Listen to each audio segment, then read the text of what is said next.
I have a plan.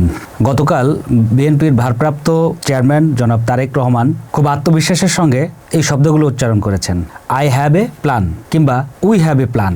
প্রথমবার তিনি I have a plan বলেছেন, পরবর্তীতে উই হ্যাভ এ প্ল্যান বলেছেন। তার এই আই হ্যাভ এ প্ল্যান কিংবা উই হ্যাভ এ প্ল্যান এই বাক্যের উপর এত বেশি জোর দিয়েছেন যে, কিংবা এই বাক্যটি এত বেশি সিগনিফিক্যান্ট যে আজকের দৈনিকগুলোতে তার প্রতিফলন দেখা গেছে। বেশিরভাগ পত্রিকারই আজকে হেডলাইন হয়েছে এই আই হ্যাভ এ প্ল্যান কিংবা উই হ্যাভ এ প্ল্যান। কি সেই প্ল্যান? নিশ্চয়ই মানুষের মনে জানতে ইচ্ছা করছে প্ল্যানটা কি, পরিকল্পনাটা কি, কোন সে জাদুর কাঠি যেটা তারেক রহমান নিয়ে এসেছেন বাংলাদেশের মানুষের ভাগ্য পরিবর্তন করার জন্য, বাংলাদেশের রাজনীতিতে নতুন করে প্রশ্ন তৈরি করেছে। আজকের ডিএক্স এক্সপ্লেইনে আমরা মিস্টার তারেক রহমানের সেই আই হ্যাভ এ প্ল্যান নিয়েই কথা বলবো। কি হতে পারে সেই প্ল্যান? শুরুতে জানিয়ে দিই, নিশ্চয়ই তারেক রহমান খুব শিগগিরই তার প্ল্যানটাকে উন্মোচিত করবেন। নিশ্চয়ই তিনি দেশের মানুষের জন্য কি প্ল্যান নিয়ে এসেছেন সেটা সবাইকে জানাবেন। খুব বেশি যে আমাদের অপেক্ষা করতে হবে তেমনটা মনে করছি না। আমরা জানতে পারবো এই প্ল্যান প্যাকেজের মধ্যে কি কি আছে। কিন্তু রাজনীতির মাঠে ইতিমধ্যেই প্ল্যান নিয়ে আলোচনা তৈরি হয়েছে। শুরুতেই যেটা বলছিলাম, বাংলাদেশের আজকে বেশিরভাগ পত্রপত্রিকার heading I have a plan কিংবা উই হ্যাভ এ প্ল্যান। প্ল্যানটা জানা খুব জরুরি। এই কারণেই বিএনপির ভারপ্রাপ্ত চেয়ারম্যান তারেক রহমান দীর্ঘ 17 বছর পর বাংলাদেশে তার স্বদেশে ফিরে এসেছেন।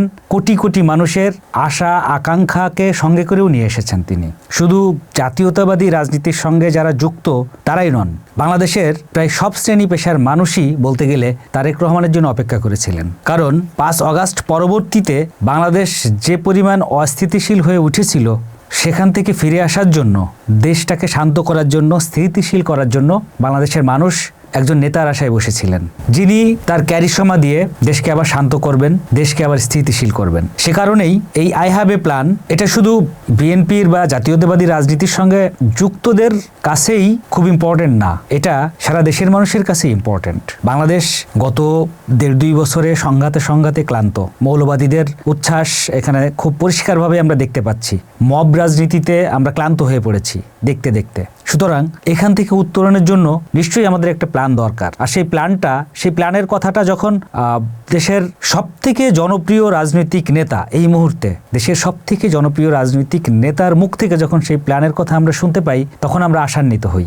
এবং সাধারণ মানুষের মনে নিশ্চয়ই প্রশ্ন উঠেছে, হোয়াট ইজ দ্য প্ল্যান? সেই প্ল্যানটা কি? শুরুতেই পরিষ্কার করা দরকার, এই প্ল্যানটা কোনো লিখিত কিছু নয়। এখন পর্যন্ত কোনো লিখিত প্ল্যান আমরা হাতে পাইনি, কোনো লিখিত নীতিপত্র নয়, কিংবা কোনো মন্ত্রণালয়ের প্রকল্পও নয় এটা, কিংবা কোনো সময়সূচি ভিত্তিক কর্মপরিকল্পনাও নয়। রাজনীতিবিদরা বিশ্লেষণ করছেন এই লাইনটাকে, আই হ্যাভ এ প্ল্যান, এই সেন্টেন্সটাকে রাজনীতিবিদরা বিশ্লেষণ করছেন রাজনৈতিক মাপকাঠির বিচারে। তারা ধরে নিচ্ছেন এই প্ল্যান একটা ভিশন, যে গভীর খাদের মধ্যে বাংলাদেশ এখন পড়ে গেছে, সেই খাদ থেকে তুলে আনারই একটা ভিশন এই আই হ্যাভ এ প্ল্যান। এই খাদ থেকে ওঠার জন্য বিএনপির ভারপ্রাপ্ত চেয়ারম্যান তারেক রহমান যে প্ল্যান করেছেন, সেই প্ল্যানটা কিংবা সেই ভিশনটা যাই হোক না কেন, বিশ্লেষকরা আশা করছেন সেই প্ল্যানটা বাংলাদেশকে এগিয়ে নেওয়ার প্ল্যান। তারেক রহমান তার ভাষণে, গতকালের ভাষণে প্রায় 16 মিনিট কথা বলেছেন, খুব বেশি সময় না। দীর্ঘ প্রবাস জীবন এবং আওয়ামী সরকারের কাছ থেকে যে নিগ্রহের শিকার তিনি হয়েছেন, তারপরে এয়ারপোর্টে নেমেই তার মধ্যে যে আবেগ আমরা দেখেছি, খালি পায়ে তিনি মাটির উপরে হেঁটেছেন, হাতে করে স্বদেশের মাটি নিয়েছেন, সতীর্থদের হাতে সেই মাটি তুলে দিয়েছেন। আমরা ভেবেছিলাম তারেক রহমান অনেকক্ষণ কথা বলবেন, কিন্তু মাত্র 16 মিনিটে কথা বলে তিনি পরিষ্কার ইঙ্গিত দিয়েছেন এই দেশের সব শ্রেণী পেশা ধর্মের মানুষকে একসঙ্গে নিয়ে তিনি দেশ গড়তে চান। রাজনৈতিক বিশ্লেষকরা মনে করছেন এটাই তার প্ল্যানের অংশ। জনাব তারেক রহমান বারবার বলেছেন, শিক্ষা, স্বাস্থ্য এবং অর্থনীতিতে স্বনির্ভর অর্থনীতির দেশ তৈরি করার জন্য তিনি গুরুত্ব দিবেন। একজন ভবিষ্যৎ রাষ্ট্রনেতা হিসেবে, একজন পরিকল্পনাকারী হিসেবে তিনি এসব কথা বলেছেন। আমরা ধরে নিই এই প্ল্যানের প্রথমটা রাষ্ট্র গণতন্ত্র। এখানে ইঙ্গিতটাও সুস্পষ্ট। নির্বাচন হতে হবে বিশ্বাসযোগ্য, রাষ্ট্রযন্ত্র হতে হবে নিরপেক্ষ, সংসদ হতে হবে কার্যকর। এটা মূলত বর্তমান ব্যবস্থার ওপর একটি প্রশ্ন এবং ভবিষ্যতের জন্য একটি রিসেটের প্রস্তাব। দ্বিতীয়ত আইনের শাসন, যেটা বাংলাদেশে এখন সম্পূর্ণ অনুপস্থিত। তারেক রহমানের বক্তব্যে যেটা লক্ষ্য করার মতো আছে তা হলো কারোর প্রতি তার কোনো প্রতিহিংসা নেই। বিচার ব্যবস্থাকে স্বাধীন করার বার্তা দিয়েছেন, সবাইকে একসঙ্গে নিয়ে এগিয়ে যেতে চেয়েছেন, সহাবস্থান চেয়েছেন সব রাজনৈতিক দলের, সব মতাদর্শের মানুষের। এটা খুবই সিগনিফিকেন্ট। তৃতীয়ত, অর্থনীতি। জনাব তারেক রহমান সরাসরি সংখ্যা বলেন নাই, কিন্তু সংকেত দিয়েছেন। কর্মসংস্থানের কথা বলছেন, মধ্যবিত্তের উপর চাপের কথা বলছেন, ব্যবসায় আস্থার পরিবেশের কথা বলেছেন, ডলার সংকটের কথা বলেছেন, মুদ্রাস্ফীতি, ব্যাংকিং অনিয়ম। এই বাস্তবতায় এটা উন্নয়নের রাজনীতি নয় এবং সেখান থেকে ঘুরে দাঁড়ানোর বার্তা দিয়েছেন। চতুর্থত, নিরাপত্তা নিয়ে কথা বলেছেন। জনাব তারেক রহমান এমন বাংলাদেশ চেয়েছেন যেখানে মা বাবা নিশ্চিন্তে সন্তানকে বাইরে পাঠাতে পারবে। এখানে নিরাপত্তা মানে শুধু পুলিশ নয়, এখানে নিরাপত্তা মানে মত প্রকাশের নিরাপত্তা, রাজনৈতিক সহিংসতা থেকে মুক্তি, ভয়ের রাজনীতি থেকে বেরিয়ে আসা, ইত্যাদি ইত্যাদি। আর সর্বশেষ, ঐক্যের কথা তিনি বারবার বলেছেন। তিনি যে বলেছেন আই হ্যাভ এ প্ল্যান কিংবা উই হ্যাভ এ প্ল্যান, ধর্ম নির্বিশেষে, মত নির্বিশেষে, অঞ্চল নির্বিশেষে সবাইকে নিয়েই তিনি তার প্ল্যানটা বাস্তবায়ন করতে চান। এটা সংখ্যাগরিষ্ঠদের জন্যও, সংখ্যালঘুদের জন্যও। অর্থাৎ তিনি তার যে প্ল্যানের কথা বলেছেন বারবার, সেই বারবারই তিনি বলেছেন আপনাদেরকে সঙ্গে নিয়ে আমি আমার প্ল্যান বাস্তবায়ন করতে চাই। অর্থাৎ তিনি একটা ইউনিটি চেয়েছেন, গোটা দেশকে তিনি একটা সুতোই বাঁধতে চেয়েছেন। আর এই পাশাপাশি, সবকিছুর পাশাপাশি তিনি একটা বার্তাও দিয়েছেন, দলকে দিয়েছেন, দেশকে দিয়েছেন। সেটা হচ্ছে আমি নেতৃত্ব দেওয়ার জন্য প্রস্তুত, আমি দায়িত্ব নেওয়ার জন্য প্রস্তুত, 18 কোটি মানুষের দায়িত্ব নেওয়ার জন্য প্রস্তুত।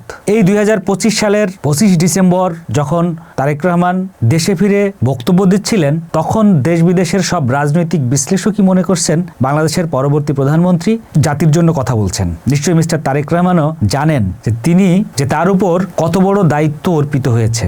সুতরাং নিশ্চয়ই তার একটা প্ল্যান থাকা জরুরি। সেই প্ল্যানেরই তিনি ঘোষণা দিয়েছেন গতকাল।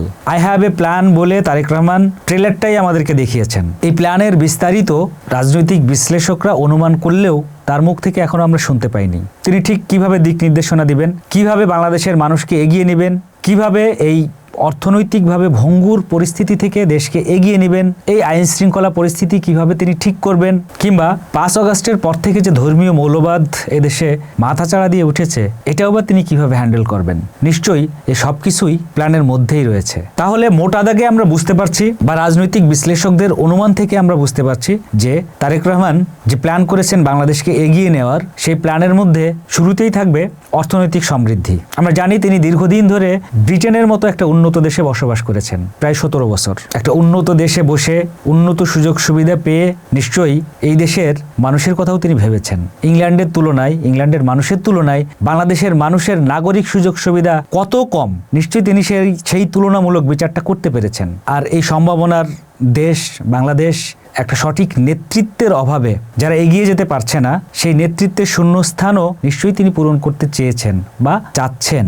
এদেশের মানুষ কিন্তু তারেক রহমানের জন্য অপেক্ষা করেই ছিলেন এক প্রকার। বিশেষ করে 5 আগস্টের পর যখন একটা অন্তর্বর্তী সরকার দেশের দায়িত্ব নিল, সবাই যখন আশা করেছিল অন্তর্বর্তী সরকার রাজনৈতিক সরকার থেকে আলাদা হবে এবং দেশের মানুষের জন্য সুখবর নিয়ে আসবে, এবং তার পরপরই যখন দেখা গেল না, এই অরাজনৈতিক সরকার কোনোভাবেই দেশে স্থিতিশীলতা আনতে পারল না, দেশের মানুষের জন্য বিশেষ কোনো সুখবর আনতে পারল না, তখন মানুষ বুঝতে পারলো রাজনৈতিক সরকারের কোনো বিকল্প নেই।